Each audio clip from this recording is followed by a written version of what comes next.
Hola, bienvenidos, buenas tardes a todos. Les doy la bienvenida a este nuevo encuentro en vivo de la comunidad Mi Presupuesto. Hoy lo que vamos a ver es el tema de las principales dudas que hay sobre los alquileres durante esta pandemia, durante el año 2020.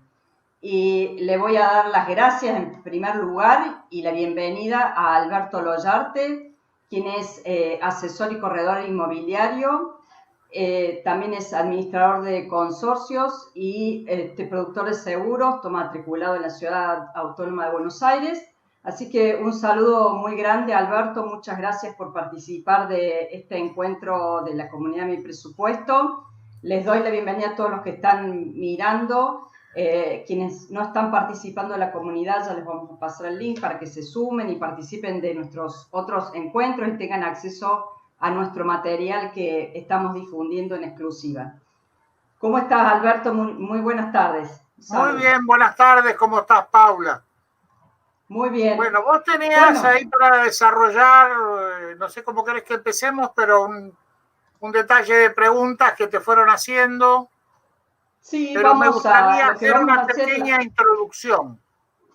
Sí, la modalidad que vamos a tener es, primero Alberto va a comentar muy rápido, muy corto, porque ya hemos tenido otro encuentro sobre el tema de la ley de alquiler en particular, que los invito a verla, ya voy a compartir el link también para que vean el encuentro anterior, pero además le vamos a sumar a todos lo que hubo en los decretos de esta pandemia. Alberto va a comentar rápidamente los principales temas que hay que tener en cuenta y después tenemos muchas preguntas que ya nos han ido llegando y las vamos a ir desarrollando, se las voy a ir haciendo, así él las responde y ustedes pueden ir completando en el chat que está acá a la izquierda, pueden ir poniendo sus preguntas y también las vamos a ir considerando una por una.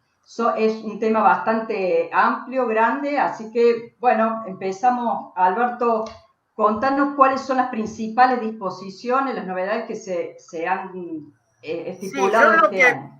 quisiera primero que nos ordenáramos desde el punto de vista cronológico, porque hay contratos que estaban vigentes cuando se dictó el primer decreto de necesidad de urgencia, el 320, que están hechos de acuerdo a la legislación previa a lo que fue la modificación del Código Civil en la mal llamada ley de alquileres, porque en realidad lo único que se hizo fue modificar ciertos artículos referidos al tema alquileres en el Código Civil y Comercial de la Nación.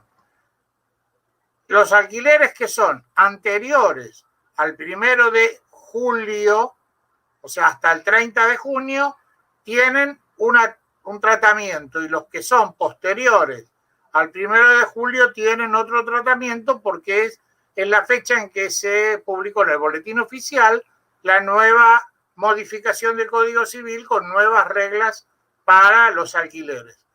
Básicamente los que están afectados por el tema de este decreto de necesidad de urgencia que hacen a lo que sería la emergencia a raíz de la crisis del COVID-19, en este caso son fundamentalmente los anteriores, porque los alquileres nuevos que se han ido firmando con posterioridad ya tienen una forma de ajustarse, que es la que ya charlamos en las charlas anteriores, que es anualmente, de acuerdo a un índice que establece el Banco Central.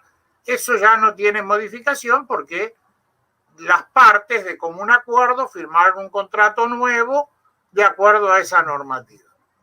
El tema acá es que desde marzo para acá empezó a regir el DNU 320, que habla en primera instancia la prórroga de los contratos de alquiler vigentes a ese momento y que se prorrogaban con garantía incluida, o sea, la garantía se prorrogaba automáticamente, o sea que lamentablemente el garante o la empresa que era garante o la compañía de seguro que era garante ve postergada su garantía hasta el 30 de octubre, hasta el 30 de septiembre. Pero en esa fecha, un par de días antes, salió la prórroga nueva de todo eso hasta el 31 de enero de 2021. Acá hay un detalle. Los DNU son de orden público. Nadie puede decir que no conoce su contenido, pero en condiciones de lo que es un contrato de partes, si el beneficiado, en este caso el inquilino que quiere asegurarse un contrato por los próximos 3 años, renuncia al beneficio que le da el DNU y establece un nuevo contrato en determinadas condiciones que son nuevas y bajo determinadas pautas que son nuevas, puede hacerlo por 1 año, por 2 años, hasta 3 años puede hacer perfectamente, porque esto es lo que establece la nueva ley. Hay que hacer el contrato nuevo y queda ya dentro de condiciones nuevas. El tema es toda la normativa que afecta a aquellos contratos que venían vigentes. Entonces, esta es la problemática que vamos a tratar de darle una explicación en estas preguntas que me va a hacer Paula, y vamos a tratar de tener la sapiencia como para contestarla en forma clara y rápida. Bueno, lo primero dentro de estos DNU, ¿qué es lo que establecieron para los contratos que ya estaban vigentes? ¿Cuáles son los 4 o 5 puntos principales que podemos decir? Básicamente lo que establecieron es la prórroga de contrato. Ese es punto 1.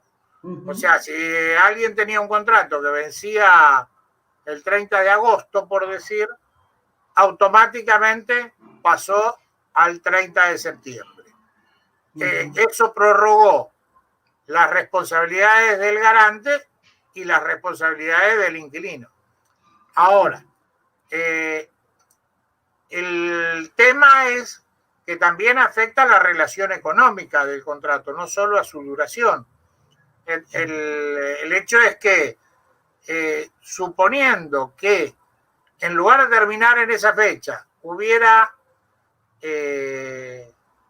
digamos, sido un contrato de los habituales, que tenía un ajuste por cada semestre, digamos, como eran los contratos de la ley anterior.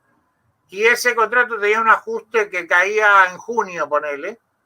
Entonces venía pagando 10.000 pesos y tenía que pagar, no sé, 12.000 a partir del 1 de julio. Una de las cosas que este decreto hacía era postergar también el monto del alquiler a valor de marzo. No importa cuándo haya caído esa modificación del valor pactado libremente, hasta el 30 de septiembre, con la posibilidad de que si no pagaba el valor acordado contractualmente, ese monto de diferencia que se iba a ir acumulando a partir del 1 de octubre lo podía pagar todo junto o podía pagarlo hasta en 6 cuotas con un interés que es la tasa del Banco Nación. Esto ahora se ha prorrogado hasta el 31 de enero. O sea que ahora, es el mismo valor hasta el 31 de enero y recién a partir del 1 de febrero. Son 10 veces, es mucho tiempo. Claro. Es mucho tiempo, considerando de que en los primeros, digamos, si en lo que va del año hubo un 34% de inflación, consideremos que la tasa de interés que da el Banco Nación es nunca llega a ser la cobertura de la inflación ni nada. Claro. Pero el tema es que, bueno, lo único que está haciendo de alguna forma es postergar esa deuda. En algún momento la va a tener que cancelar. En general, yo por lo menos con los inquilinos que yo administro, tratamos de ver que mantuvieran pagando lo pactado por contrato para no tener esa diferencia en manera que no se conoce cómo se va a dar en enero, porque claro, no porque es cambia una la deuda situación. grande que se va a acumular una gran deuda, digamos. Sí, se acumulan, porque si estamos hablando de 10 meses, suponte el ejemplo que yo te di, Claro. 2.000 pesos por mes son 20.000 pesos. Y Claro. son más de 2 meses del alquiler de que estábamos hablando. Sí. Y si lo tenés que hacer en 6 cuotas, son 6 cuotas de ¿cuánto? De 4.000 pesos. 4.000 pesos sobre los 12.000 que supuestamente tenía que estar pagando, es un 25% más, es plata. Para alguien que por ahí estuvo un periodo sin cobrar sueldos, esto, el otro, ha tenido. Entonces, lamentablemente, cuando pautaron este esquema, no consideraron que por el lado del locador, del propietario, estos alquileres son de carácter alimentario. Claro. O sea, incluso incluye el DNU la posibilidad de que el locador no le... Supongamos un jubilado que tiene una casa para acompañar su jubilación, que no es de lo más sobresaliente en la normativa que nosotros estamos teniendo. Y bueno, esa persona no tiene capacidad de decir, lo espero, lo voy a financiar y me da lo mismo. Claro, que le resten algo que ya estaba acordado, que era una compensación de la inflación y que de alguna manera le ayuda a compensar sus ingresos, ya es un problema. Pero también está la posibilidad que esa persona diga, no puedo pagar, porque me quedé sin trabajo, estoy cobrando solamente el IFE, estoy cobrando solamente el ATP, la empresa no me paga, no le puedo pagar el alquiler. Bueno, esto genera una serie de conflictividades porque por el otro lado prohíbe los juicios y prohíbe los desalojos. Claro. Con lo cual se genera toda una situación muy, muy conflictiva desde lo social, porque nosotros tenemos una composición de propietarios que normalmente dan en locación sus propiedades, que no es como puede pasar en otros países. Nosotros a veces lo vemos en las series de Estados Unidos, donde hay empresas que construyen edificios, torres, que son todos para alquilar de un solo dueño, que es una empresa, que tiene un portero gerente que cobra todo, no hay expensas, no hay nada, todo junto. Y además ellos tienen una ley muy estricta que si pasan 3 días de la fecha de que tenía que pagar, no pagó, le ponen su ropa y sus cosas en 2 bolsas de consorcio, lo ponen en una piecita en el fondo, y si en una semana no lo viene a retirar, se lo dan a Cáritas, a Emaús, al Ejército de Salvación, y se acabó, porque allá además los departamentos vienen amoblados hasta con los cuadritos puestos, o sea que lo único que el inquilino tiene es su ropa y sus cosas personales. Claro, es diferente. Acá es muy diferente, acá un juicio de desalojo por cuestiones de pago, que yo, puede durar 3 años, 4 años, es muy engorroso y muy... Entonces, sí, es complicado. Es mejor ponerse de acuerdo ahí.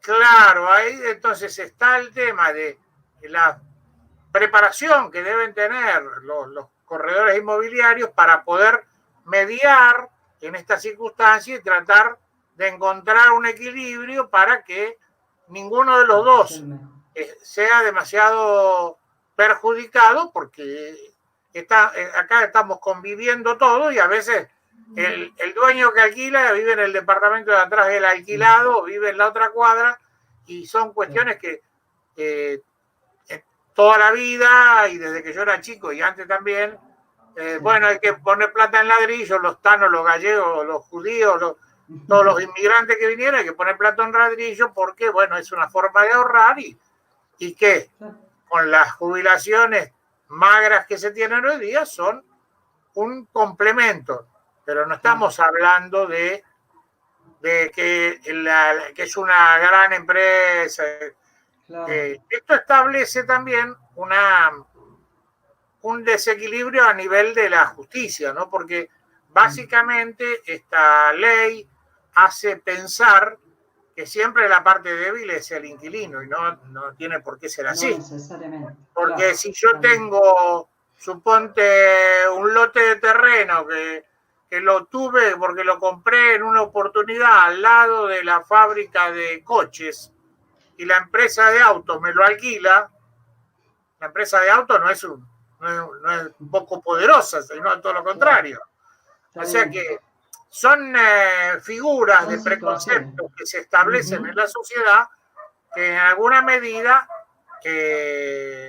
no establecen equilibrios razonables, digamos. Está bien. O sea, siempre se preguntar... tiene un departamento. Pero además de que consideremos que la renta por la locación hoy día es una de las más bajas que históricamente se están dando. Eso es cierto. Yo recuerdo cuando era más chiquito, cuando empecé con esto hace 25 años, la renta de una propiedad era en dólares anualmente aproximadamente el 10% en dólares. Hoy nos llega al 2%. Sí, con lo cual estamos hablando de que el patrimonio de una persona está poniendo en manos de otra para que el otro lo use y lo goce, no tiene una retribución proporcional a lo largo del tiempo. Circunstancialmente se da esto, hay gente que tiene esa propiedad porque, volvemos, es un complemento de sus ingresos habituales y realmente hoy, con esta situación económica general del país, ha visto reducido su ingreso a una forma que no... Entonces, no siempre la relación de equilibrio en las partes es la misma. Con lo cual, bueno, voy a empezar a pasar algunos, la verdad tenemos muchas preguntas y no quiero que se haga tan largo, ¿no? Tratando de resolverlas. Vamos a ir preguntando, voy a tratar de juntar algunas que llegaron parecidas. Acá hay una que pregunta que si hasta el 31 de enero se pueden cobrar intereses por pago fuera de término o están suspendidos esos intereses y si es a la tasa del Banco Nación. Los intereses son a la tasa del Banco Nación. Lo que pasa que una cosa es, si yo, inquilino, no pago nada del alquiler, es una cosa. Si lo pago fuera de término, es otra cosa. Si pago el alquiler de marzo, pero no la diferencia por el ajuste, es otra cosa. O sea, la ley no termina de ser clara en esto. Daría a comprender que la falta de pago total se aplica el interés del Banco Nación para directamente la diferencia entre cuando, porque normalmente los contratos prevén valores más altos. Por el otro lado, si no paga esa diferencia que se le acumule al final, eso va a ser a la tasa del Banco Nación también. Ahora, esto va a ser según cada circunstancia. Lo que no se va a poder aplicar, entiendo yo, es la tasa de mora que dice el contrato de alquiler que se firmó en su oportunidad, sino esa del Banco Nación que establece el DNU. Ahora, sí, porque acá hay otra pregunta parecida que habla de que si no puede realizar los pagos a tiempo, si puede postergar hasta el 31 de enero esos pagos o se cobran los intereses por día como cualquier pago atrasado. Corren los intereses por como cualquier pago atrasado, pero no a la tasa que dice el contrato, sino a la que establece el DNU. Pero el hecho porque una cosa es el valor del alquiler, otra cosa son las expensas, la luz, el gas, los impuestos, lo que esté acordado que el inquilino tiene que pagar, lo tiene que seguir pagando.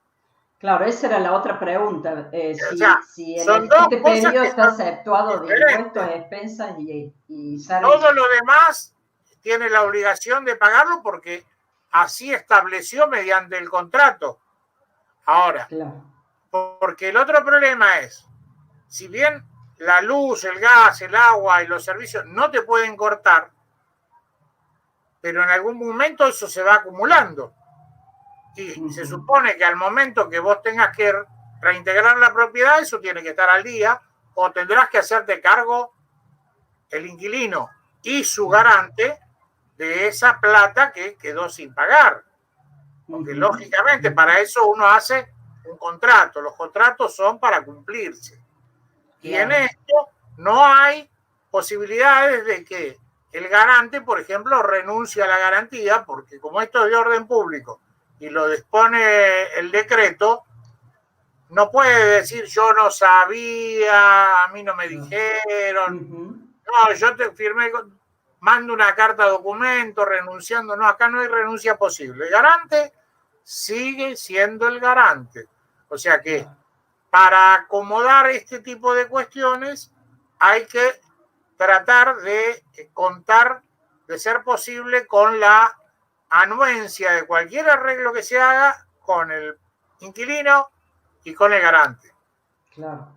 En el caso de las expensas, en el caso de las expensas, acá una persona pregunta de que quiso pagar el alquiler, pero debía expensas, que si primero tiene que pagar las expensas antes de pagar el alquiler. Mirá, el contrato dice que tiene que entregar, seguramente, porque no tengo el contrato, pero normalmente lo habitual es que al momento de pagar el alquiler tiene que presentar los comprobantes de los pagos.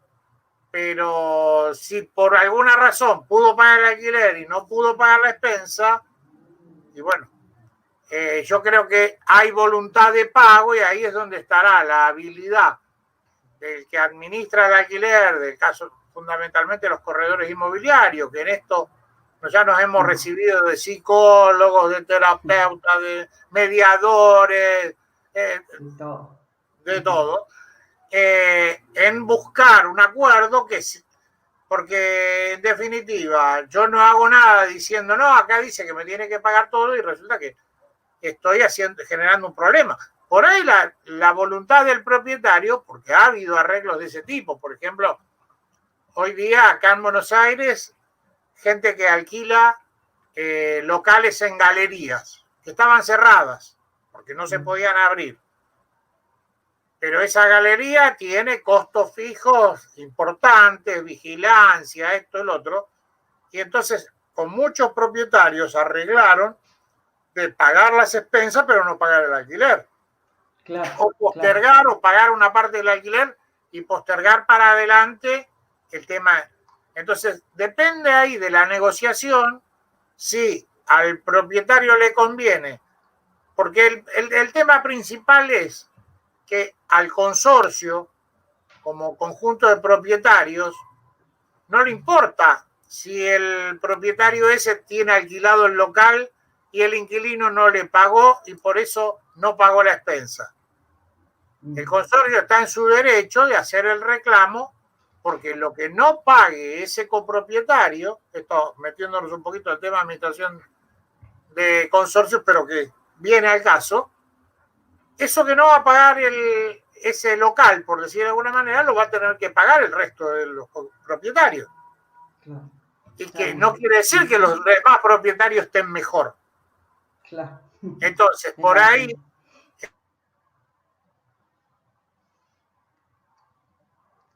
en algunos casos, conviene primero se haga cargo del pago de expensas y del pago del resto de las cosas, porque después, como la deuda de expensas sigue al departamento, el departamento va a quedar endeudado y le van a correr intereses que son otros intereses diferentes, que no están considerados en esto, y que después puede terminar hasta en una cuestión judicial a cargo del propietario.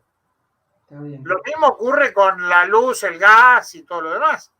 Claro. Porque está bien, en muchos casos puede ser que los consumos de electricidad y de gas hayan sido mínimos, pero otros casos donde la gente está viviendo en una vivienda, justo nos agarra la etapa invernal, donde hay un mayor consumo de electricidad y de gas.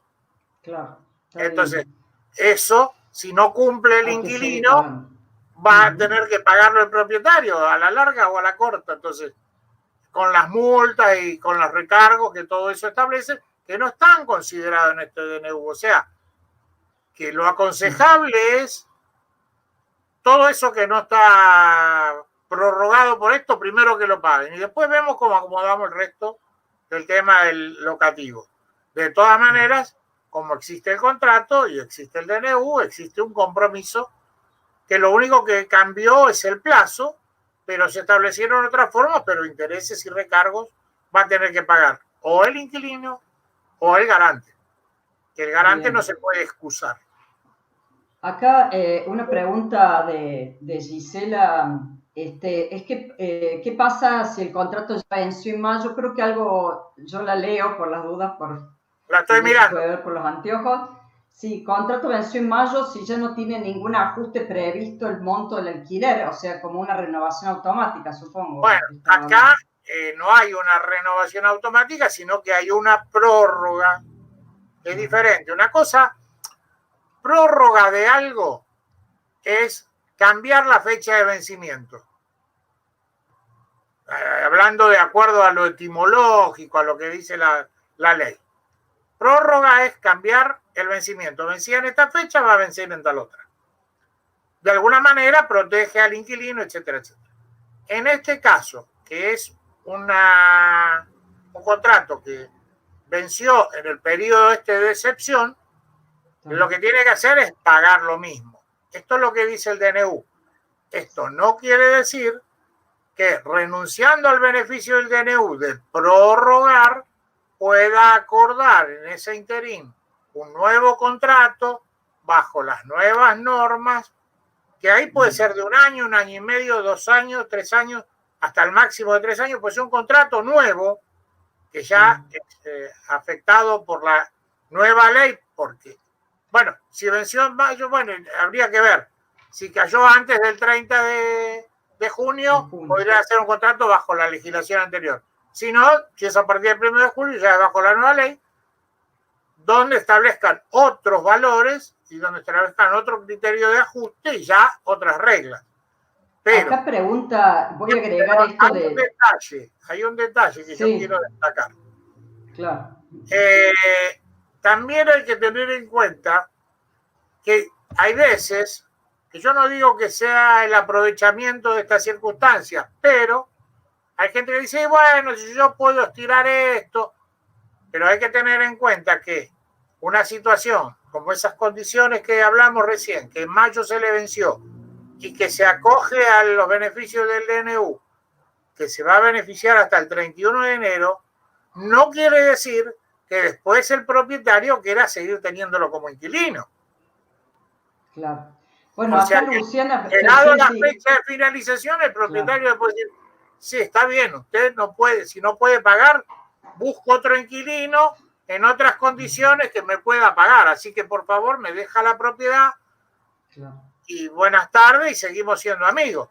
Entonces, en muchos casos, los inquilinos que podían y que estaban en condiciones de pago, hicieron contratos nuevos que ya tienen otras pautas y que la están en condiciones de pagar y que ya están negociados en este periodo, renunciando al beneficio de este DNU, ¿no es cierto? O sea, también hay que aclararlo, porque después del 31 de enero no sabemos cómo van a ser los valores para el nuevo contrato, si es que el inquilino que está quiere seguir alquilando ahí.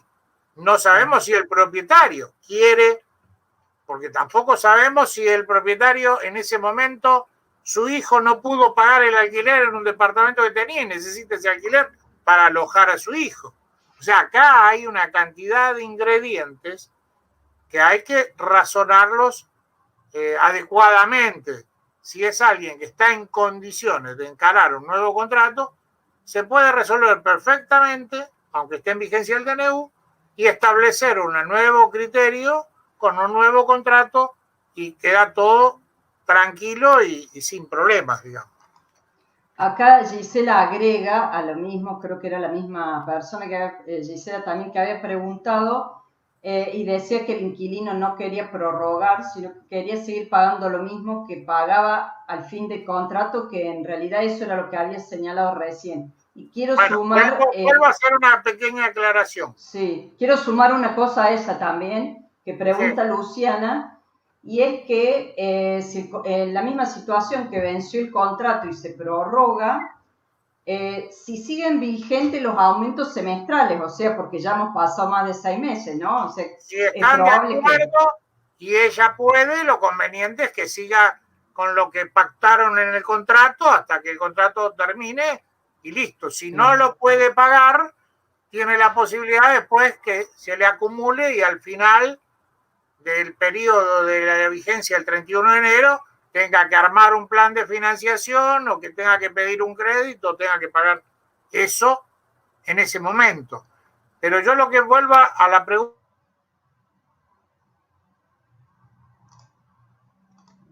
anterior que hablaba, la prórroga, el término prórroga es solamente la extensión del término en las condiciones que establece el DNU, que sería el valor de marzo o sería el valor del último mes del contrato ese que hablaba esta chica en el mes de mayo.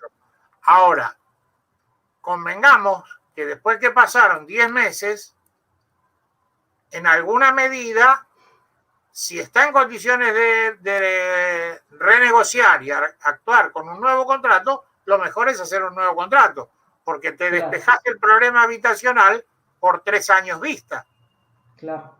Y el otro problema es que no se te acumula deuda que después no sabes cómo la vas a hacer para pagar.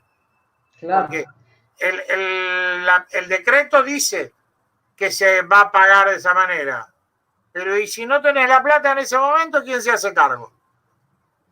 Bueno, acá justo hay otras preguntas. No, perdón, esta de Luciana no. Hernán pregunta si el inquilino no notifica que se ampara el DNU, no sé si hay que notificar, y se le termina el contrato, se muere uno de los garantes, ¿qué sucede en ese caso? ¿Qué pasa con...? Bueno, debe haber alguna situación de qué pasa con los garantes. Y eso es una situación de excepción que habría que buscar en la jurisprudencia. Lo que pasa que hoy esta aplicación de legislación superpuesta no sabemos. Yo estimo que si la garantía, de acuerdo al DNU, está prorrogada, también estaría prorrogada hacia los deudores, o sea, los sucesores del garante fallecido. En parte proporcional. Si son 2 garantes, fallece uno, bueno, el 50% de la responsabilidad le corresponde al otro y en este caso a los herederos. ¿Por qué? Uno, cuando hace una sucesión, también tiene cosas a favor y cosas en contra. Por eso se habla que las sucesiones son a beneficio de inventario. No sea cosa que yo reciba una sucesión que son todas deudas.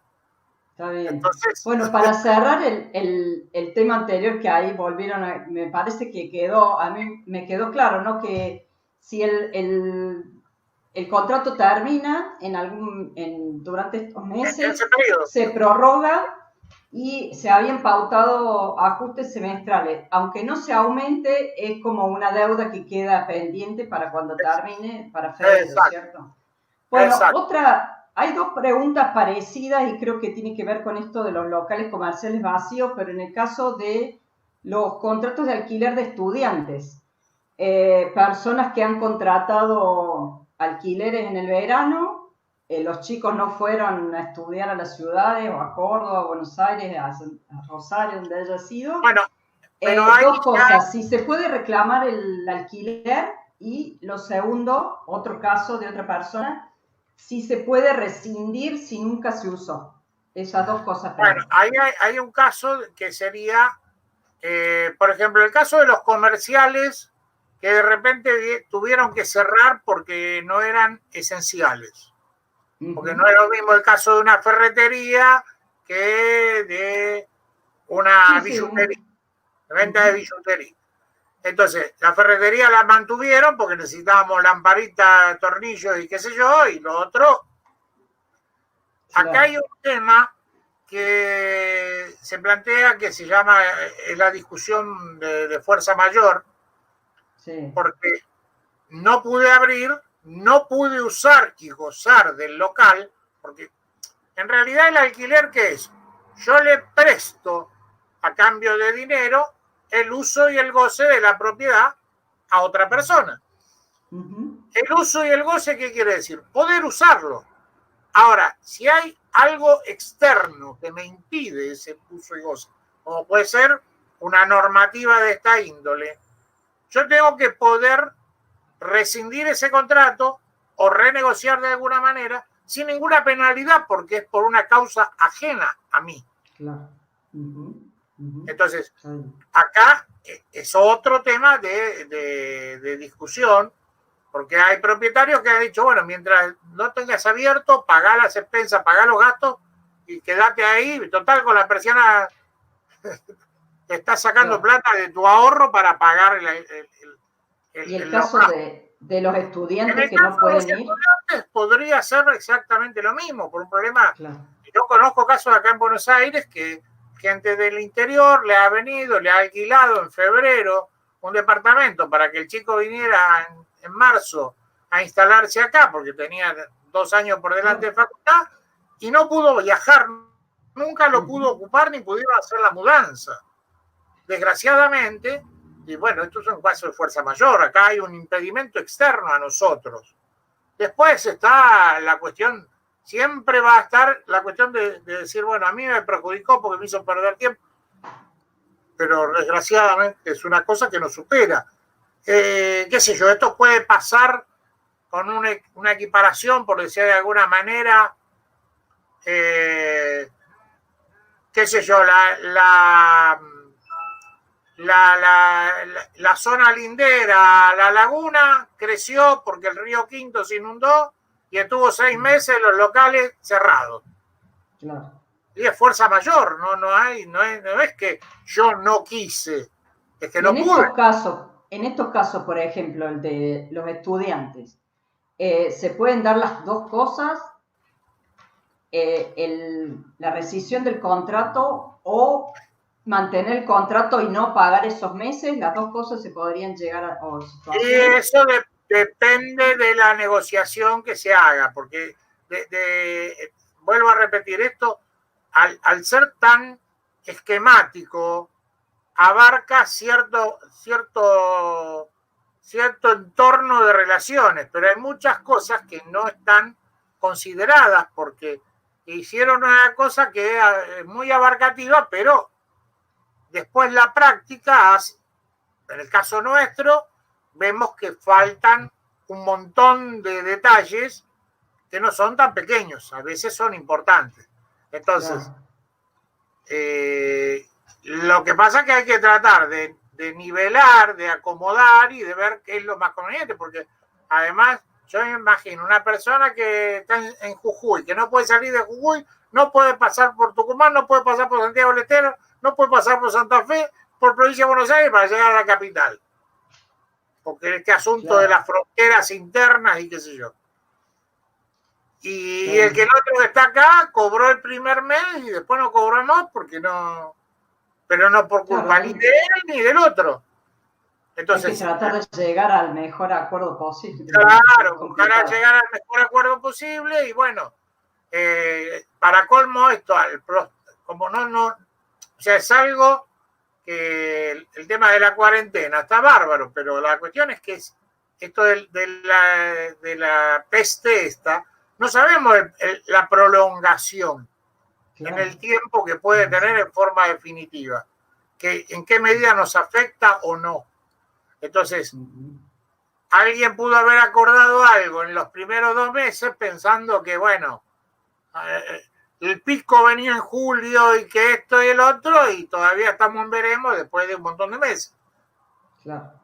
Desgraciadamente, hay que buscar mucho el equilibrio. Acá también tiene que ver con esto de cómo tomar el artículo del DNU que permite la vulnerabilidad del locador, ¿no? De lo que decíamos recién, el caso del jubilado, que es su ingreso. ¿Cómo se toma cómo se toma ese artículo? Y mirá, básicamente en estos casos, cuando existe alguna cosa por el estilo, hay que dar alguna prueba que muestre la vulnerabilidad del locador y presentar documentación de alguna manera. Qué sé yo, si cobra una jubilación de 17.000 de mínima, paga su obra social o paga de remedio 2.000, y tiene que comer y tiene que pagar el ABL, tiene que pagar la luz y el gas. Ahí ya tiene que ir con justificación, de alguna manera. Claro. Y esa documentación, eventualmente, exhibirla o demostrar que, bueno, la percepción de ese alquiler es de carácter alimentario. Claro. Acá hay otras preguntas de contratos comerciales. Dos preguntas voy a hacer juntas, así las podemos ir avanzando. Sí, vos manejás. Sí, acá dos cosas. Una, cuenta en el caso de que se venció un contrato durante el aislamiento y se prorrogó. Si después si después el negocio tuvo que cerrar porque anduvo mal por el tema de la pandemia, si se puede rescindir ese contrato. Y lo otro que, bueno, si el inquilino también se adhiere al DNU en el caso de los comerciales, creo que eso sí lo habíamos comentado, ¿no? Sí, lo que pasa es que, aplica a todos los comerciales y a los... Aplica a todo, porque acá habla de contratos de alquiler, no dice el motivo. Claro. No dice el motivo. Ahora, vuelvo a lo que yo te decía. Suponete a alguien que tenía un local de una determinada actividad y dijo, bueno, me tomo unas vacaciones de 3 meses, tengo un ahorrito para bancar los gastos y dejo todo ahí como está. Cuando termine, levanto la cortina y sigo, y ya le pasaron más de 6 meses y todavía estamos en veremos. Entonces, el problema es que su situación de inicio y de percepción original era de una manera, pero con el paso del tiempo esa situación se fue modificando. Hay casos de que tenían una carpintería y ahora resulta que ese señor que tenía la carpintería, que no podía trabajar, le permitieron trabajar, pero no tiene el trabajo como para cubrir todo el costo. Entonces, ¿qué hizo? Se asoció con 2 artesanos que hacen otras cosas usando parte del galpón. Y bueno, entonces ahí han encontrado un mecanismo de nivelar nuevamente la situación locativa. Ahora, por el otro lado, hay gente que no tiene forma de hacerlo. Tanto, por decirte algo, una empresa de turismo no puede tener conviviendo en su mismo local una empresa de otra actividad. Entonces yo no puedo decir, yo soy corredor de seguros, y entonces la mitad para allá vendo seguro y la mitad para este otro lado no, porque la norma dice que tienen que tener un solo local para la cuestión de viaje y turismo, por ejemplo. Y consulto esto, si se prorroga el contrato automáticamente con estas prórrogas, después se puede rescindir sin problema, sin penalidades, digamos. La razón te lleva al reconocimiento de que se agotó la posibilidad de volver a reflotar esa actividad. Claro, o sea, está bien. Qué sé yo, acá en Capital, por decir de alguna manera, sobre la misma calle Florida, hay montones de locales que no van a volver a abrir porque ya tienen el cartel de alquiler o vende. Claro. Entonces, esas actividades, obviamente que de alguna manera encontraron la forma de rescindir para poder irse y poder, digamos, devolverle el local porque no tenían manera de sostener el gasto, ¿no? Está bien. Acá Alejandro señala bueno, era para reafirmar algo que creo que habías comentado, que tomando la ley 27.551, el contrato nuevo con el inquilino que ya está viviendo en un inmueble, si en ese caso se puede hacer por menos de 3 años.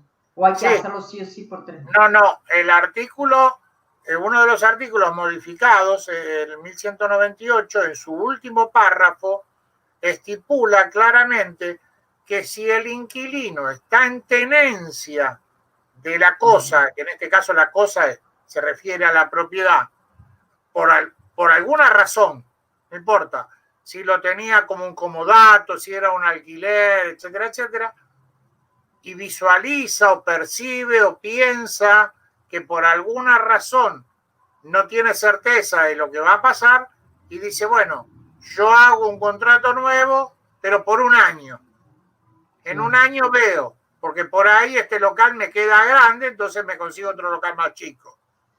O por 2 años, porque en esa fecha se recibe mi hijo, entonces en el fondo del local voy a poner oficinas para que pueda trabajar como arquitecto. Claro.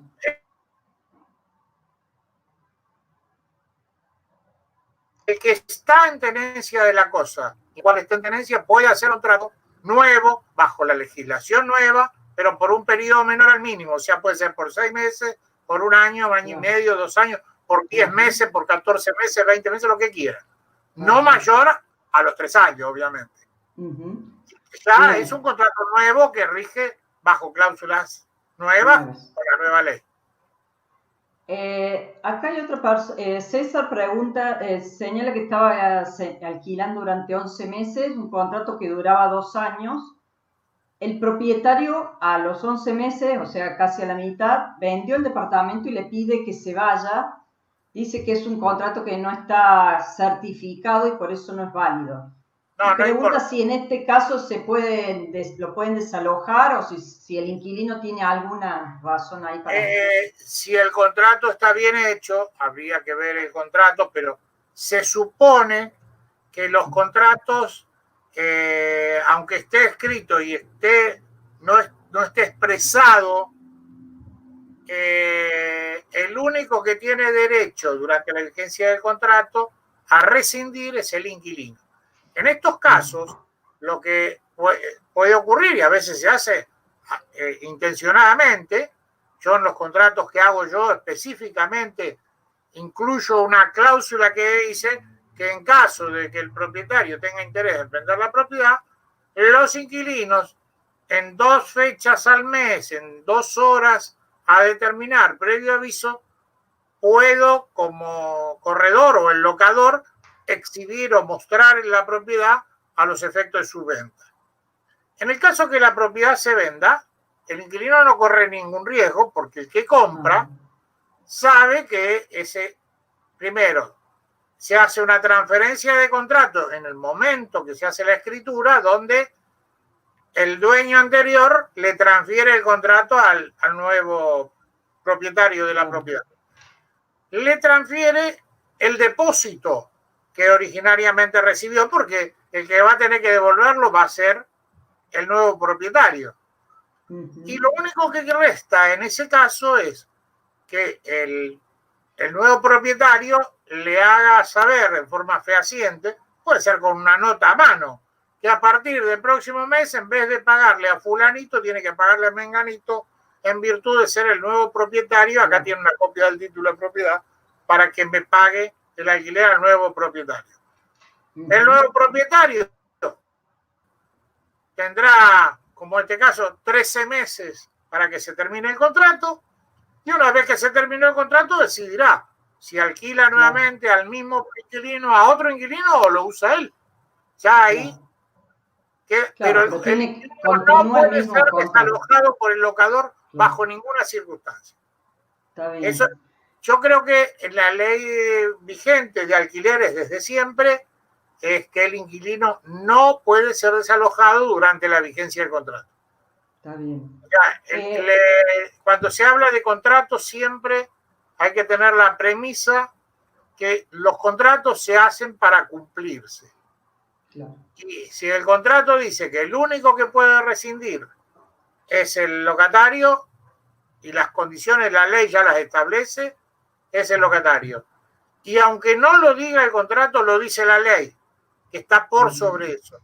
Así que no importa, ese inquilino no puede ser pedido a su vivienda.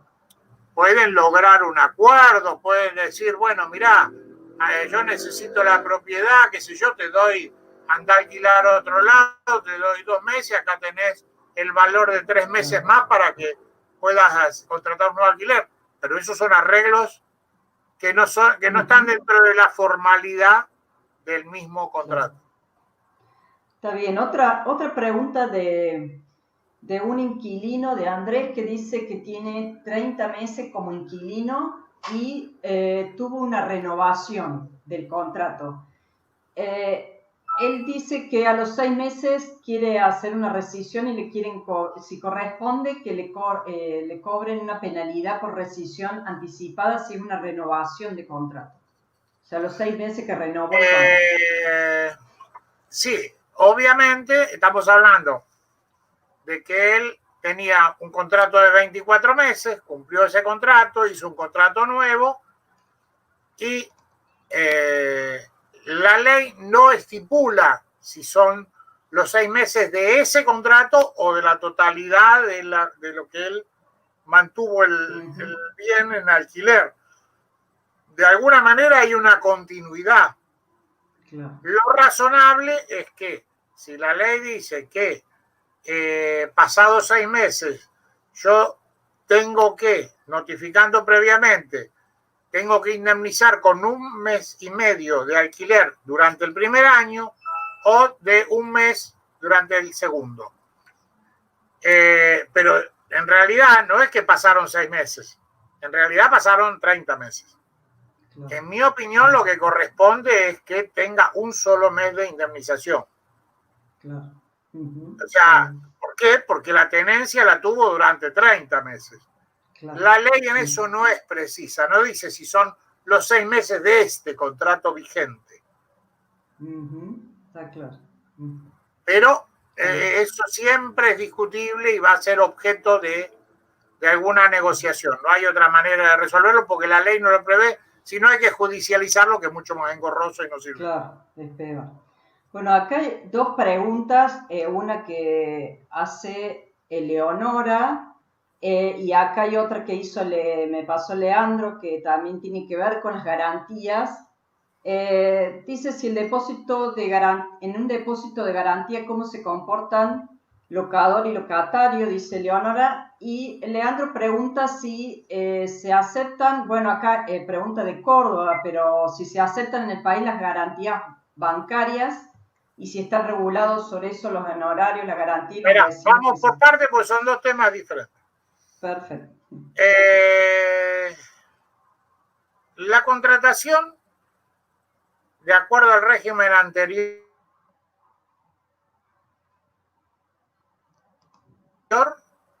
en general era el contrato,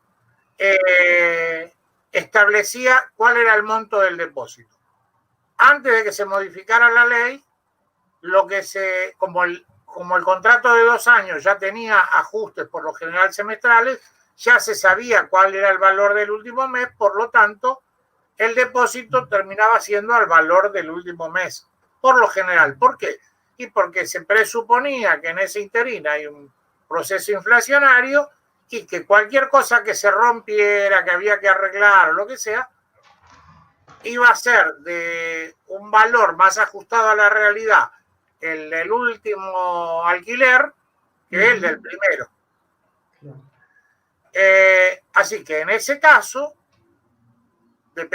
siempre depende cómo estuviera redactado el contrato. Vuelvo a repetir, eso depende del contrato. En los contratos vigentes hasta el 30 de junio, anteriores, a los que se firmaron antes del 30 de junio, donde ya se establecía un ajuste prefijado. Por ejemplo, yo en mis contratos lo que hacía era establecer que 1 mes antes de la fecha de finalización se hacía una inspección de la propiedad y se veía cuáles eran los problemas que pudieran haber quedado más allá de las deudas de luz, gas, teléfono, impuestos, expensa que pudiera tener. ¿Por qué? Porque el día que se terminaba el contrato tomábamos el estado del medidor y eso lo sacábamos o sabíamos cuáles correspondían las boletas últimas que se habían pagado. pero yo ya tenía un monto preestablecido, que de alguna manera, en un término de 2 años, apuntaba más o menos razonable para la cobertura de daños. Vos calculás que hoy pintar un departamento de un ambiente está cerca de 30.000 pesos. Entonces, si ese departamento de un ambiente yo lo alquilé hace 2 años en 10.000 pesos y ahora por los ajustes está en, ponele 15, por decir de alguna manera, no estoy pagando ni la mitad de lo que significaría el trabajo que hay que hacer para volverlo a poner en condiciones para alquilar. Entonces, esto es un tema. Muchas veces se pedía o se establecía en el contrato que el inquilino lo tenía que devolver recién pintado. Está bien, es una posibilidad, pero hay que cumplirlo y verificar que se cumpla. La nueva ley, a partir del 1 de julio, establece una cosa diferente. Presupone esta nueva ley que el depositario de ese dinero, que es el valor del mes inicial del contrato, con ese monto genera un negocio financiero de tal manera que va a mantener el valor de ese monto a valor del mismo monto que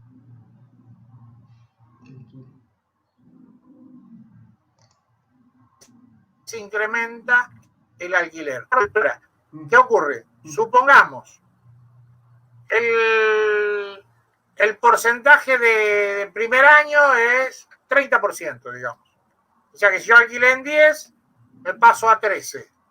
El porcentaje del segundo año, si yo tengo 13, es otro 30, son 3.900, estaríamos en 16.900 pesos el último año, que sería el valor de fin de contrato al cual debo reintegrar ese depósito. Pero yo no sé al valor que van a estar las cosas dentro de 3 años, porque los índices son índices y no tienen que ver con la realidad. Ayer dieron el valor de la inflación del 2,5, pero los tomates aumentaron un 25%.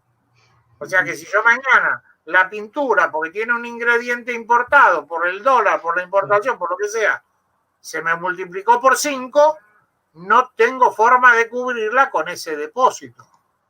Con lo cual es un tema de complejización. O sea que ahora el depósito, para precisar esto, porque acá Anabela también pregunta lo mismo, si está establecido un mes de depósito, pero al valor actual al valor de inicio del contrato. Claro. Y además, ¿qué pasa con el tema de las... Claro. Y además se establece otra cosa que también hay que aclararlo. Sí. El depósito se debe reintegrar al momento de la entrega de las llaves. En los contratos anteriores nosotros establecíamos lo que hubiera que hacer para devolver el saldo que hubiese, etcétera, etcétera. O sea, daba un margen. El tema es que yo hoy tengo que hacer un acta de recepción de la propiedad donde quede muy claro con fotografías y de ser posible con el garante presente, donde quede constancia del estado, de los daños, de esto, del otro.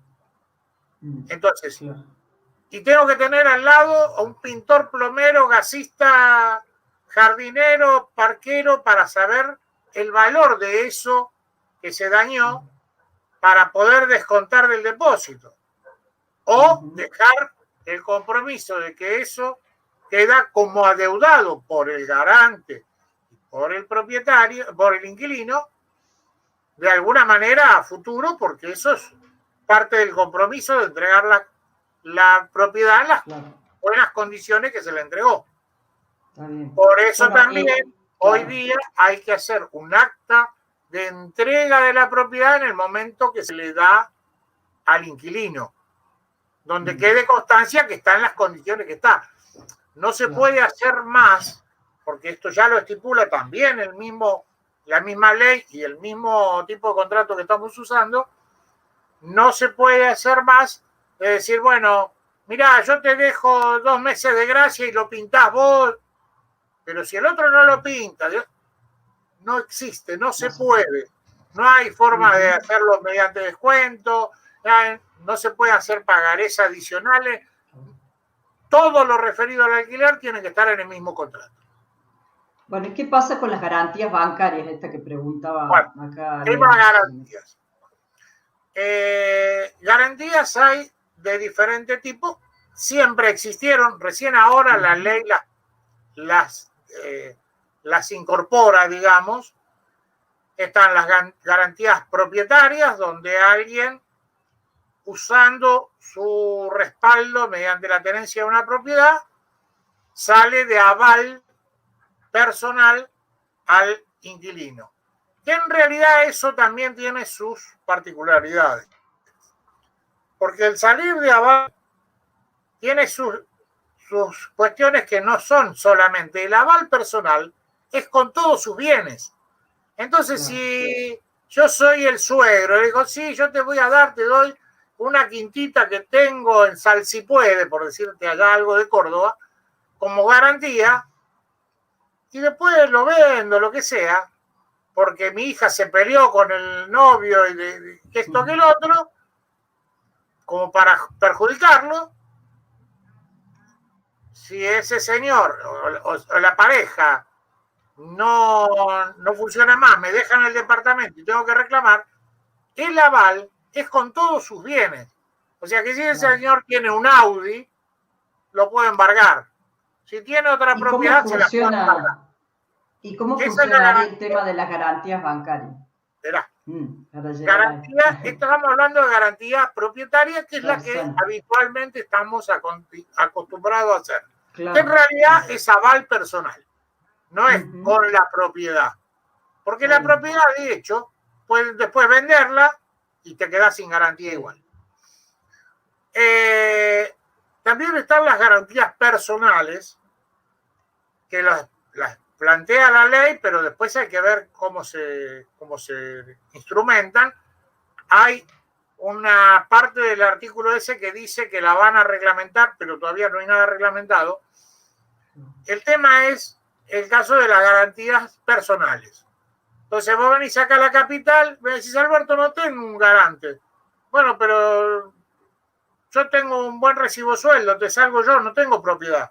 Si te sirve, entonces sale la persona con su sueldo o con sus ingresos de alguna manera, o tengo, mira, una 4x4, pero yo no soy propietario. Si tengo una jubilación no sirve, pues la jubilación no se puede embargar porque tiene carácter alimentario. Pero sí ese tipo de otras cuestiones que son de mi propiedad y que puedo disponer. Entonces, si el otro no cumple, me reclaman a mí y tienen de qué sostenerse para soportar lo que el otro deje impago. Lo que acá se habla de garantías bancarias, hay que dividirlo en tres. Primero, hay bancos que dan una especie de aval. No está claro exactamente. Lo que ocurre es que los bancos utilizan este instrumento que no es un seguro, sino que es un aval bancario, que es habitual para otro tipo de operatorias, pero lo instrumentan también, le han encontrado vueltas para usarlo al efecto de alquileres, que en general está basado en la bancarización del locador y el locatario. Entonces, el banco, ¿qué hace? Hace un contrato que no es que le sale de garante, sino que hace que el inquilino tenga la responsabilidad de todos los meses tener los fondos suficientes en la cuenta que le da el banco, de donde el banco va a sacar el alquiler y se lo va a depositar como un débito automático, se lo va a depositar en la cuenta del propietario. Por supuesto que eso tiene un costo que lo va a pagar el inquilino, de alguna manera, por ahí lo hacen con más plazo, con menos plazo, pero bueno.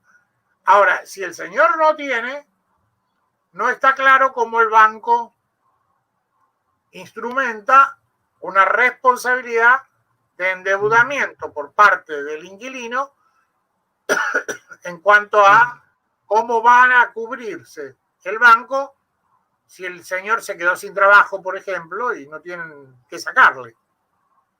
No sé. Está bien. Bueno, yo no opero de esa manera. Claro. Pero bueno, existe. Pero está la posibilidad. Está. Sí, hay bancos. El Banco claro. Superville, el Banco Ciudad, hay varios bancos que ofrecen eso. Pero como apunta mucho a la bancarización del propietario, muchos no quieren. Claro, está bien, claro, es para evitar una cuenta, acreditar en la otra, sería algo. Es un débito automático, claro, como si vos hicieras el débito automático de la electricidad. Bueno, me lo claro. debitan de la caja de ahorro, se la pagan a la compañía distribuidora de electricidad.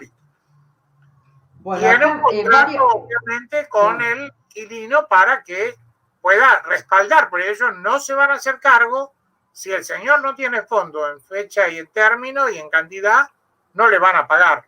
El tema es cómo se instrumenta, no importa. A mí, como corredor inmobiliario, no me interesa esa garantía. Claro. Existe voy a hacerte... Sí. Perdón. Espera que me faltan dos todavía. Bueno. Claro, porque así vamos haciendo una tabla de comparaciones, digamos, de instrumentos. Perfecto. Hay otro tipo de garantías que son los avales o las fianzas en realidad. Hay compañías que se dedican a otorgar fianzas, donde se hacen cargo de los alquileres caídos, depende de lo que contrates, hay un contrato que se anexa al contrato de alquiler, donde una sociedad anónima X, inscripta en la Inspección General de Justicia, se hace responsable por un monto máximo de tanto, bla, bla, bla, bla, de las roturas, de esto, de los daños, bla, de lo que establezca ese contrato de fianza. Son comunes las compañías de fianza, que han establecido cosas bastante cómodas en algunos casos, de todo. Pero es una modalidad de garantía que no están normadas. Esta es una de las cosas que quiere normar, a la que se refiere la ley 27.551, pero que todavía no están normadas y siguen usándose por uso y costumbre con la misma normativa que se venía usando. Y por último, están lo que son los seguros de caución para alquileres, que esos son otorgados por una compañía de seguros inscripta en la Superintendencia de Seguros de la Nación, y esas compañías de seguro están regidas por el régimen del seguro. Las compañías de seguro tienen una modalidad que te otorgan una póliza de seguro, que puede ser por muchas cuestiones. Los seguros de caución existen desde la época de los mercaderes de Florencia, Italia, estoy hablando de siglos, y que fundamentalmente ¿a qué se dedicaron? Siempre a la cobertura de las cargas marítimas, a garantizar, por ejemplo, los seguros de caución, digamos, para muchas empresas lo que tiene de ventajoso es que no afecta su patrimonio. Yo tengo una constructora y tengo que contratar con el municipio de Villa Carlos Paz que voy a hacer esta cuadra de asfalto. ¿Y cómo queda garantizado el municipio de que yo voy a cumplir en el término de tantos meses, que le voy a dar una garantía por el término de 3 años? Entonces, para eso hay diferentes modalidades de seguros de caución. Entonces, se hace un seguro por el mantenimiento de oferta, se hace un seguro por el cumplimiento de plazos, se hace un seguro por la garantía. Todo eso. Hay uno apropiado para cada caso. Para cada caso y para cada cosa. Entonces, todo eso le permite, en el caso de una contratación, por ejemplo con el Estado, pero entre particulares, también existen este tipo de seguros, y en este caso lo que aseguran es que si el inquilino no cumple, el que va a cumplir es la compañía de seguros. Ahora, las compañías de seguro tienen una modalidad, y acá ya está hablando el productor de seguro, te voy a cobrar por 3. O sea, me hiciste como administrador, te estás aprovechando de todos lados. Las compañías de seguros lo que tienen es que, primero, que el seguro de caución no es su único riesgo. Como podemos ver, las compañías de seguros son multirriesgos, salvo las que son obligatoriamente de un solo riesgo, que son las de seguro de vida o las ART, que son de un solo propósito.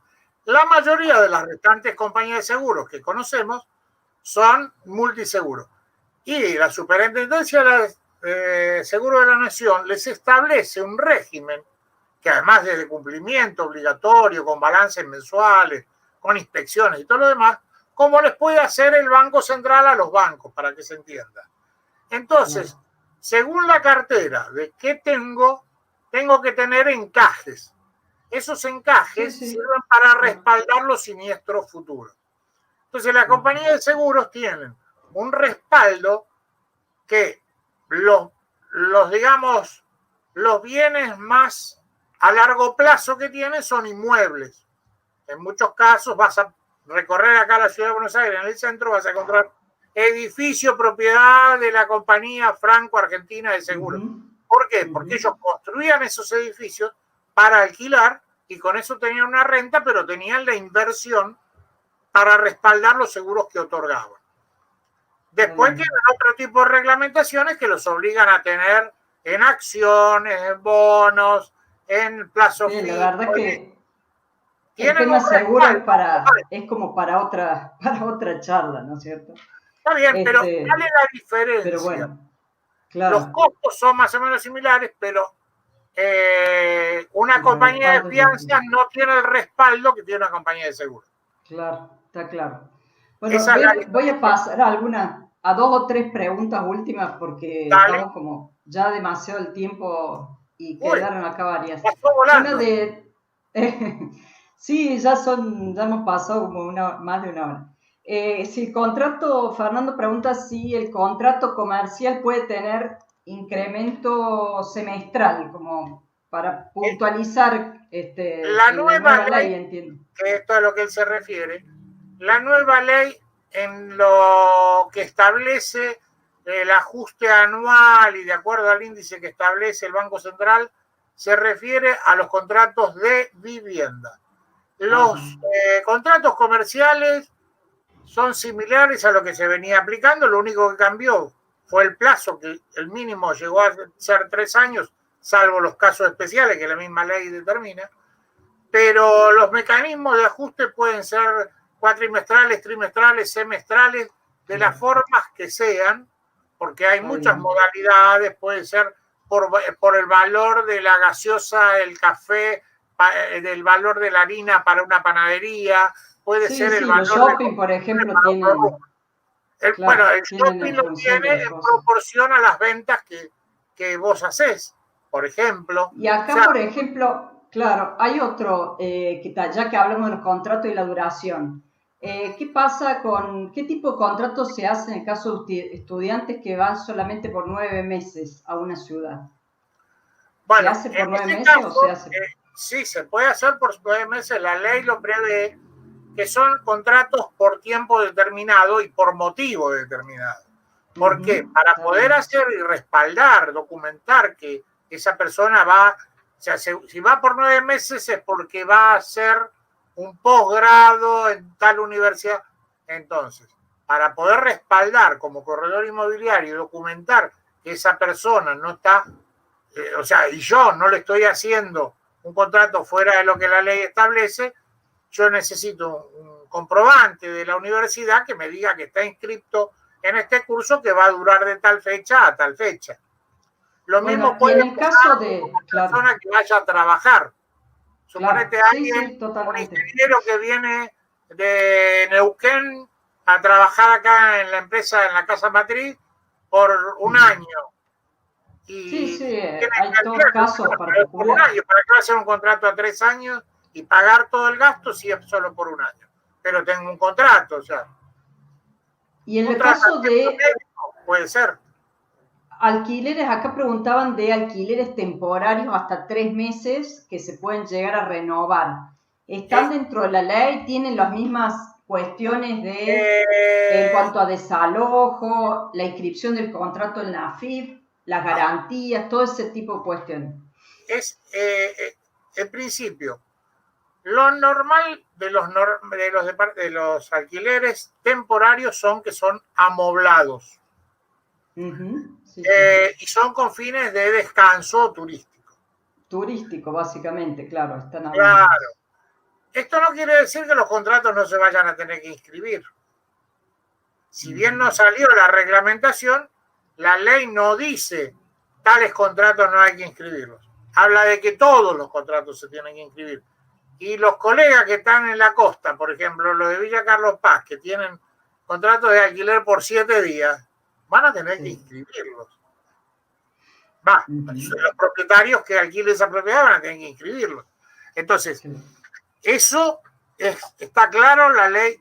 Ahora, la renovación, digamos, o el hacer un nuevo contrato por otros 3 meses para el mismo grupo, para la misma persona, si es que está solo o lo que sea, digamos que no es muy elegante a la luz de la legalidad y además puede llegar a ser reclamado por parte del inquilino y presentar ese alquiler ante un juzgado y decir, señor, acá me lo están renovando cada 3 meses, pero no es porque yo quiero, es porque me dijeron que si no de otra manera no me alquilan. Yo quiero acogerme al régimen de los 3 años. Y un juez con toda seguridad, veremos después la jurisprudencia, pero con toda seguridad le va a dar la razón y ese contrato se va a tener que extender por 3 años y habrá que ver las condiciones que estipula el juez. O sea que no es tan así en el aire. Esto no quiere decir que yo los primeros 3 meses te lo hago a nombre tuyo y los otros 3 meses lo hago a nombre de tu pareja. Y en ese caso que pregunta acá también, claro. No, pero en este caso que fuera menos de 3 meses, ¿no? Que fuera turístico, por ejemplo. Sí. Pregunta si también se piden garantías y si... En general no, esto se arregla todo con depósitos. Claro. Normalmente y si se hace... alguna cuestión con el tema del desalojo, suponiendo que se haya hecho el contrato por 3 meses y después el inquilino no quiera salir. Para eso ponen las generales de la ley. Firmás un contrato que tú tenés que ir en tal fecha y va y se hace la gestión de desalojo. Por supuesto que como todas las cosas, no es un contrato que vos vas y comprás en la librería y lo haces firmar. Se acabó esa época. Hoy hay que ver punto por punto, muy detalladamente, y hay que tener una preparación para poder hacer contratos. No se puede hacer así, digamos, a la Bartola, como dirían nuestros padres. Entonces, tiene que considerarse la cuestión impositiva del propietario, tiene que considerarse los factores de legalidad que hay que tener incluido en el contrato, tiene que considerarse las condiciones de inscripción que establezcan. O sea, todo ese paquete tiene que tener un marco de legalidad presentable. Porque si no, después, a la hora de reclamar, por una cosa sencilla, digamos, si ese contrato de 3 meses no lo inscribí en la AFIP, el juez, cuando yo pido el desalojo, va a consultar primero a la AFIP a ver si puede seguir con las acciones, para ver si ese contrato está armado en legal forma y si la persona que está reclamando, que es el propietario, cumplió con sus obligaciones. Entonces, si no hizo esto, corre el riesgo de que la AFIP, primer punto, plantee un tema de ganancia presunta hasta 5 años para atrás. Plantee que eso se trata de una cuestión comercial y entonces está debiendo declaraciones juradas de IVA, ganancia, etcétera, etcétera. Plantee que además cae dentro del régimen penal tributario y lo hablamos antes de comenzar la charla, sí. un penalista para que te acompañe a una de esas entrevistas, te sale el penalista solo 10.000 pesos. Así que Sí, lo que pudieras ganar por querer hacer trampita, perdés todo. Claro, claro, está bien. Bueno, las últimas que me estaban quedando por acá. Si el locatario rescinde el contrato anticipadamente, debe pagar la penalidad y pierde el depósito. ¿Es así? Pregunta Matías. No. Primero que hay varias instancias. Primero, tienen que haber pasado 6 meses supongamos que es un primer contrato. Tienen que haber pasado 6 meses para poder rescindir. Segundo, la ley estipula con precisión que tiene que ser notificado fehacientemente, puede ser con una nota firmada diciendo, señor, dentro de 3 meses me voy, pero tiene que haber pasado los 3 meses. Si avisa con 3 meses de anticipación, dice esta nueva ley, la modificación del código, claro. No se le cobra multa, Penalidad. No se le cobra penalidad. Si avisa un mes antes, sí. Y corre lo mismo si es dentro del primer año, 1 mes y medio, si es dentro de más de 2 años, de 1 año, es 1 mes. Lo que pasa es que también el tema de la penalidad a esto, es que si bien el caso es que le pusieron que tiene que avisar 3 meses antes para que el propietario o el corredor inmobiliario pueda ofrecer ese inmueble en alquiler para que ni bien termine el contrato ya esté alquilado a otro inquilino, eso tiene su relativización, porque en realidad, si yo lo analizo, estaba mejor como era con la legislación anterior, porque los contratos, como vuelvo a repetir por tercera vez, creo que a lo largo de toda la charla, pero esto es lo básico, se hacen para cumplirse. Y el incumplimiento de una de las partes puede acarrearle complicaciones a la otra. Supongamos.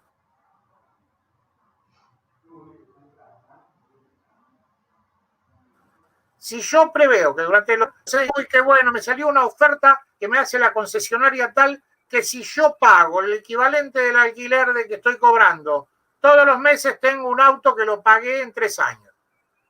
Ahora resulta que la persona que está alquilando cumple con todos sus requisitos, qué sé yo, a los 9 meses me dejó en banda, sin ninguna penalización. Y yo tardo 2 meses más para poder alquilarlo porque quedó dañado por esto, por lo otro. Le causó un perjuicio al propietario que no tiene con qué resarcir, porque él tiene otro contrato que tiene que cumplir, que es pagar las cuotas del auto. Claro, sí, hay que considerar ambas situaciones. Este tema de que no tenga penalización es una de esas irregularidades pro parte débil, supuesta, que no es coherente con el sentido común y la legalidad, porque si yo entonces no puedo planificar que puedo tener ese ingreso a lo largo del tiempo, o sea que voy a poder hacer algo con esa plata, pero nunca voy a... Y no, porque si el mes que viene se me va, no voy a tener para... Entonces no puedo hacer mi proyección de mi vida, porque quiero hacer... ¿Es así? Sí. un viaje y lo quiero pagar en cuotas, porque me dejaron pagar el alquiler.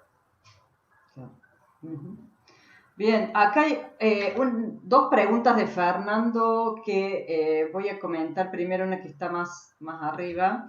Si es preciso certificar las firmas de las partes con la nueva ley o solo con certificar la firma de los garantes, y si hay que hacerlo ante escribano, o solo alcanza con certificar la forma de los garantes que tengan vivienda única, dice ocupación permanente. Es un tema hay varios temas. En los lugares que hay sellado, acá en Capital, las viviendas no se sellan. Se toma como válido de la certeza del contrato el sellado. En esos casos se podría obviar el costo de la certificación de firma ante escribanía. La certificación de firma ante escribanía lo único que da certeza es que esa persona firmó ese contrato ese día ante el escribano tal. No da certeza de contenido, obviamente, que ya es parte del contrato. Que se certifique la del inquilino y la de los garantes solamente es un problema de costo o no, porque todo depende. Yo estoy haciendo una presunción del conflicto que puedo llegar a tener a futuro. O sea, claro, eso depende qué inquilinos tengo, o sea, cada caso es particular y tendré que evaluar si justifica. Pero en estos casos, las certificaciones de firma, en mi opinión, lo que establece la ley, que son a cargo del propietario. Porque el que está resguardándose es el propietario. No hace falta que certifiquen la firma de él, pero la del inquilino y del garante sí, por ejemplo. Pero depende quién sea el garante. Si el garante es mi cuñado, claro, qué sé yo. Está bien. Por ahí dentro de 3 años dejó de ser mi cuñado y pasa a ser mi ex cuñado. Pero bueno, son cosas que pasan. Bueno, pero depende un poco del sentido común que uno tiene, ¿no? Claro, bueno, es que ese caso. No hay una obligatoriedad. Claro. No, pero que además esto está en el conocimiento y en el olfato que puede tener un corredor inmobiliario que está haciendo este tipo de transacciones todos los días. Claro, esto es muy fácil que le pase a alguien que no está en la profesión nuestra. Pero a nosotros, cuando vemos a alguien que ya hace ciertas preguntas y que plantea ciertas cuestiones, y ya uno lo mira ahí con media cara rara y le dice, sí, está bien, pero espera que voy a consultar porque no sé si mi colega tomó una reserva por esa propiedad y cortamos ahí porque veo que esa persona va a ser un conflicto a posteriori. Más allá de que pierda mi honorario, no me conviene. Y sí, había una cosita que al final de que no sé si lo respondí. Sí, ahí quedó. Creo que esta es la última pregunta, así ya vamos terminando. Pero de la pregunta larga de recién de la certificación. Sí, era la misma pregunta. En realidad la había repetido. Sí. Como me la sacaste, no lo... No, está bien, era para que no te esfuerces con los anteojos. Volví a preguntar por el artículo 10 de vulnerabilidad que habías comentado para presentar la documentación. ¿A dónde se presentaría esto? Y mirá, básicamente, hoy la justicia no está funcionando. O sea, lo prudente sería conversar con el inquilino y con el garante y explicarle, mire, esta es mi situación, yo necesito eso. Ahora, si dicen, a mí me pasa que yo no puedo satisfacer esto, ¿cómo lo resolvemos? Bueno, si se da en una situación que tiene que ser de manera litigiosa, yo diría que, bueno, habría que presentar un inicio de juicio de desalojo por falta de pago. Pero también está la posibilidad de que el inquilino deposite judicialmente una parte y entonces muestre intención de pago. O sea, esto no es claro. Entonces, y encima, con una justicia que no está funcionando, se hace muy engorroso. Tal vez que en el tiempo tengamos una jurisprudencia que ya prevé algunas de estas cuestiones. Claro, yo me imagino que será para la judicialización o para los problemas, los conflictos. No, hay una etapa prejudicial que la ley nueva prevé, pero son organismos de carácter local que no están creados. Claro. O sea, no hay a quien dirigirse, digamos, como para poder decir un mediador que esté por fuera de la situación y pueda establecer la legalidad del reclamo de este y la imposibilidad del otro, y bueno, ¿qué opción hay para resolverlo? Claro. Pero si este no tiene y el otro no puede, la situación es compleja. Está bien, y vamos, ahora creo que a ver si esta es, si es preciso, a ver, vamos a volver acá. Si es preciso certificar la firma del garante propietario que pone en garantía su vivienda única. Creo que es un poco esto lo mismo que decíamos, ¿no? Esto depende de dónde sea la propiedad que estamos hablando. Por ahí, si es de Córdoba, tiene una circunstancia que es que el propietario de vivienda única tiene una legislación provincial, como pasa en Provincia de Buenos Aires también, de inembargabilidad de la vivienda única. Entonces, en el contrato de alquiler se pone una cláusula donde el propietario y su cónyuge o quien figure en el título de propiedad renuncia a la inembargabilidad que prevé la ley. Por eso se trata de que certifiquen la firma para que el día de mañana no diga que no leyó, que no supo, que no vio. Pero sí, ahí habla de provincia, justamente. ocurre en Provincia de Buenos Aires. En Provincia de Buenos Aires existe el mismo mecanismo, pero cuando se implementó, particularmente lo he hecho en algunos casos, surgió al poco tiempo jurisprudencia en contrario, donde dice que esa cláusula de renuncia no tiene valor. Y últimamente, hace unos meses, en mitad, un poquito pasado el segundo semestre del año pasado, salió un dictamen de la Fiscalía de la provincia donde dice que esa renuncia no tiene valor. Con lo cual, eso es altamente conflictivo.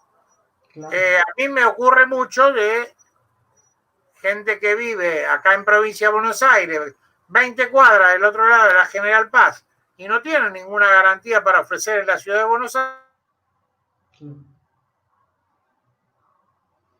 Aires, tanto que aquí cuadra el otro del trabajo, pero la garantía de ellos a mí no me sirve. Porque tiene este problema de que la ley me impide.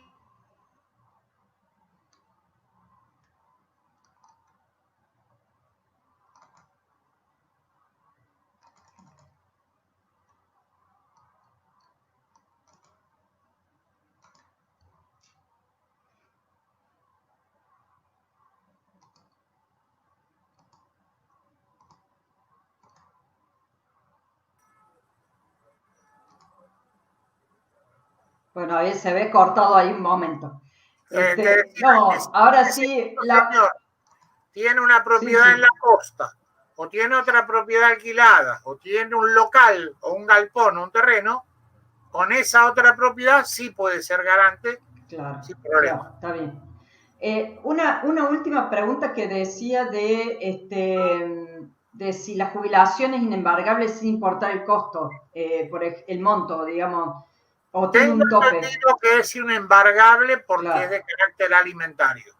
No importa que tenga la jubilación máxima, pero porque puede tener la jubilación máxima y tenga una característica de vida, una característica de una enfermedad que está cursando que le requiere que por ahí esa misma plata tampoco le alcance. Entonces es inembargable, por lo tanto, cualquier garante que tenga una jubilación no sirve. No sirve. Está bien. Bueno, Alberto, la verdad hemos hablado bastante, hemos respondido muchas preguntas de muchos temas, ha sido muy amplio. Te agradezco muchísimo, como siempre, muchas gracias a todos los que han estado participando. Va a quedar el link abierto para que el que quiera lo vuelva a ver, a la presentación. Pueden seguir con el chat después. El chat se va a cerrar, pero se puede hacer preguntas después abajo en el video, cuando esté subido a YouTube. Los voy a invitar a todos los que los que están participando, o los que vean el video y que no participen de la comunidad, que se sumen. Ya les vamos a dejar el link. Pueden seguirlo a Alberto en Facebook, que tiene un grupo de alquilar, que ahí se lo puede seguir. Y les vamos a dejar, por último, todas los temas de contacto para que puedan ahí hablar con Alberto, contactarlos y vamos a dejar y cerrar esta placa. Muchísimas gracias, Alberto, como siempre. Un gusto, Paula, para lo que ustedes quieran y a disposición de cualquiera que tenga intención de ampliar algún tema, con todo gusto me escriben por el Facebook, por el WhatsApp, por mail, de la forma que gusten. Bueno, muchísimas gracias. Estamos Buenas noches. terminando. Chao, hasta luego. Gracias a todos.